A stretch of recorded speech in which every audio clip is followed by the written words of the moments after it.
So I'll tell you what's actually funny is this is a very unpopular answer. The popular answer would be, let's get into crypto, let's get into this, buy that.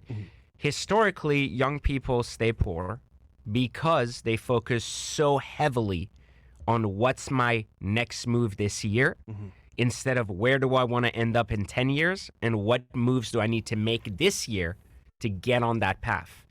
Like in my generation, because I'm 40 fucking years old, like we knew that it took 10 years to get successful, etc. But these fucking kids, they see on the internet that other people getting rich like in 10 minutes, right? Oh yeah, I gambled on crypto, I made money.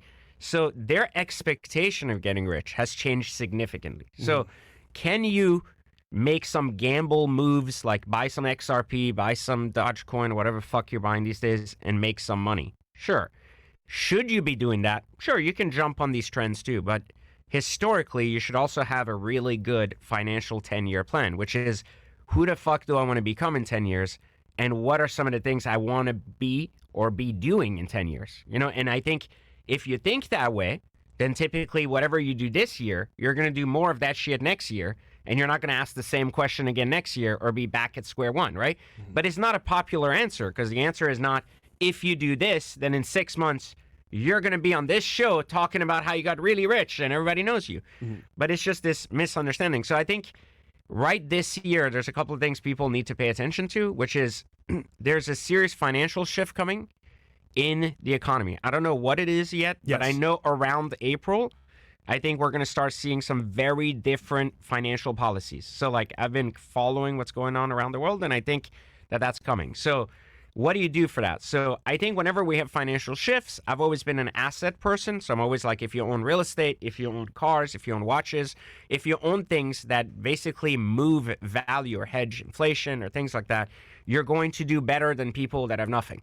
So historically, it's easy for me to also be here and be like, buy Ferraris, buy $10 million houses. But people are watching this like, where the fuck am I going to get money to do that? Got to start somewhere. Right. So it's not really fucking productive that someone's going to be able to do that or not.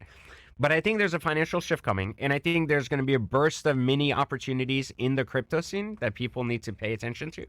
I think if you haven't played in crypto, regardless that you're a gambler or long-term investor or not, you need to start paying attention to that because I think that this administration is going to focus on that despite it being correct or not or whatever people believe. So I think there is a point there to pay attention to that scene because there's going to be huge gambles people can take to advance themselves financially, even if it's short-term money that can help them finance a new business or something they want to really do. So I think that's going to be a focus point. Asset acquisition is a huge thing for me this year. I'm putting a lot of money, like a couple of $1 million into acquiring more assets, real estate, cars, watches, as much as I can, because transitionary kind of inflation and also just looking at currency exchanges like we're talking about could potentially happen in April, could cause asset pricing to go up. And the cost of entry has been nonstop going up in America for the last 4 years, right? So people are priced out of homes.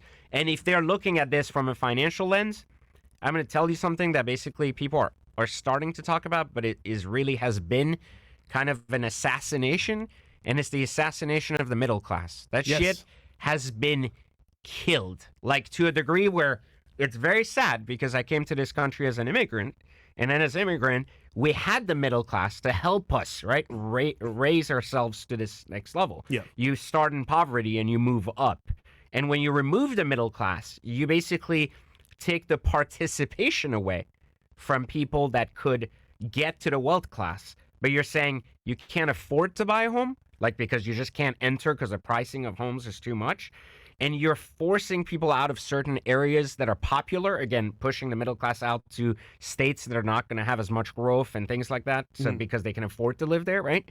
The cost of better education for their kids, you know, is basically going astronomically higher again. So there's been this thing going on in this country for the last 4 years that basically all of the industrial societal values we've basically been raised on over the last 30 years are going away. They're getting shattered. I mean, they're like non-existent, right? Like institutions are buying real estate instead of people. You know, yeah, and they're completely fucking the system up. But this is why you have such a divided country, generally speaking, and this is what's happening. But it's a transitionary period that unfortunately this generation is going to have to deal with. Like some generations sometimes have bad periods financially. Yeah, that's a very good point. Listen, man, the question most people ask is, what's my purpose? Obviously, they want to make it in life. I know you said before, middle class is almost like pretty much like dead. Yeah. So they're starting from ground zero. Either they're getting into school or want to start a business on the side or work for somebody right now.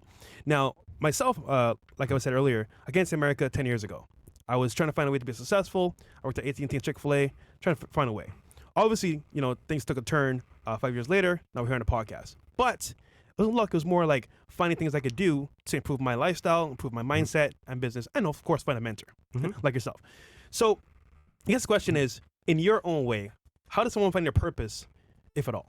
So purpose is also a progressive game. Again, it's not okay, I'm going to figure it out. It's divine sent. Someone's going to tell me immediately, what can I do to become exactly who I'm supposed to become? And then I'm going to do that the rest of my life. Right.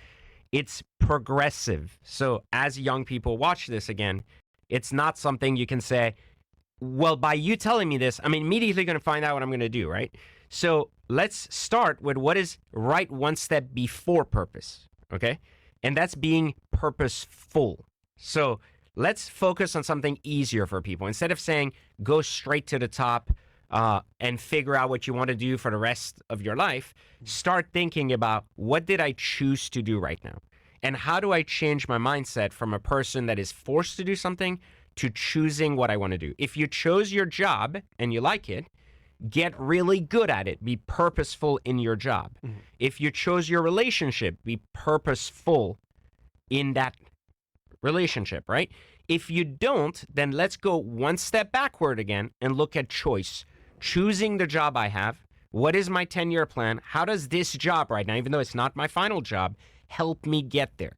Most of us want financial independence, and we need some level of financial independence before we can be free and focus on what we want to focus. There's a famous quote that says, you have to do what you need to do before you do what you want to do, right?